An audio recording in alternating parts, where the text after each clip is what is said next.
வணக்க மக்களே, welcome to the venture show. இன்னைக்கு ஷோ நம்ம பார்க்க போறது தி கேம் அப்படின்ற தமிழ் வெப் சீரிஸோட ரிவ்யூ. இந்த சீரிஸ் பாத்தீங்கன்னா நெட்ஃபிளிக்ஸ்ல அவைலபிளா இருக்கு.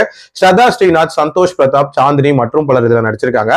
மொத்தமா 7 எபிசோட்ஸ் இருக்கு. ஒரு எபிசோடுமே ஆவரேஜா ஒரு 30 to 35 மினிட்ஸ் டியூரேஷன். ஒரு மீடியம் சைஸ் சீரிஸ் அப்படின்னே சொல்லுவேன்.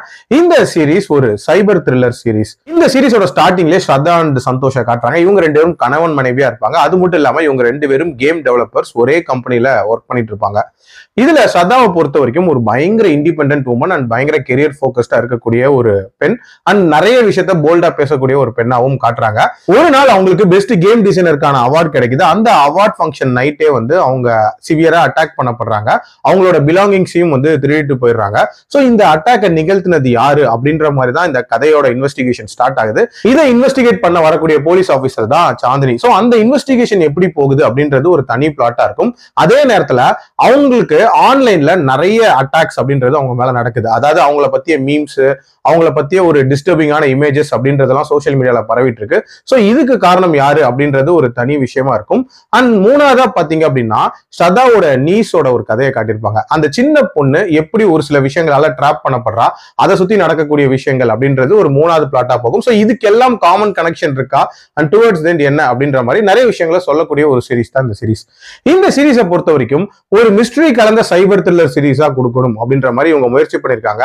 அதுக்கு ஏத்த மாதிரி அந்த மிஸ்ட்ரி எலிமெண்ட்டை கடைசி வரைக்குமே மெயின்டைன் பண்ணியிருந்தாங்க அப்படின்னே சொல்லலாம். இன்ஃபேக்ட் லாஸ்ட்ல தான் அது ரிவீலும் ஆகும். அதே மாதிரி இந்த சீரிஸ் ஒரு நீட்டான உமன் சென்ட்ரிக் சீரிஸ் அப்படின்னே சொல்லலாம். அதாவது இதுல முக்கியமான விஷயங்கள் எல்லாத்தையுமே ஃபீமேல் கேரக்டர்ஸ் தான் டிரைவ் பண்ணுவாங்க.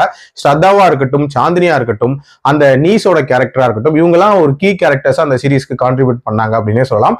அதே மாதிரி ஒரு பொண்ணு ரொம்ப போல்டா ஆன்லைன்ல பேசினா அப்படின்னா அவளுக்கு வரக்கூடிய ஆன்லைன் அட்டாக்ஸ் அப்படின்றது ஏராளம்.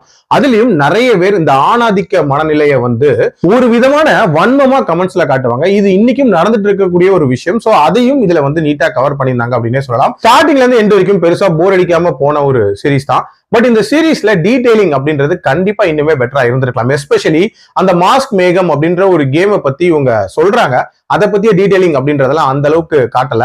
அதே மாதிரி இந்த சீரிஸோட அந்த டுவர்ட்ஸ் தி எண்ட் காட்டக்கூடிய ரீசனிங் அப்படின்றதெல்லாம் மல்டிபிள் ரீசன்ஸா பிரிக்கிறாங்க. அது ஒரு மாதிரி கிளம்சியா இருந்துச்சு அப்படின்னே சொல்லலாம். அதே மாதிரி கடைசியா முடிச்ச விதமும் ஒரு விதமான இன்கம்ப்ளீட்னஸோட முடிச்சாங்களோ அப்படின்னு தான் தோணுச்சு. ஆல்சோ 7 எபிசோட்ஸ் அப்படின்றது இந்த கதைக்கு கொஞ்சம் அதிகமா இருந்துச்சு. இன்னுமே ஒரு 2 எபிசோட்ஸ் கம்மி பண்ணி இன்னுமே கிறிஸ்பா பிரசன்ட் பண்ணிருக்கலாம். பட் ஓவரால் கண்டிப்பா ட்ரை பண்ணி பார்க்கலாம். என்னோட ரேட்டிங் இந்த சீரிஸ்க்கு 3.2 out of 5. அடல்ட் கண்டென்ட்டை பொறுத்த வரைக்கும் இதுல ஒரு சில மைல்டான அடல்ட் சீன்ஸ் இருக்கு.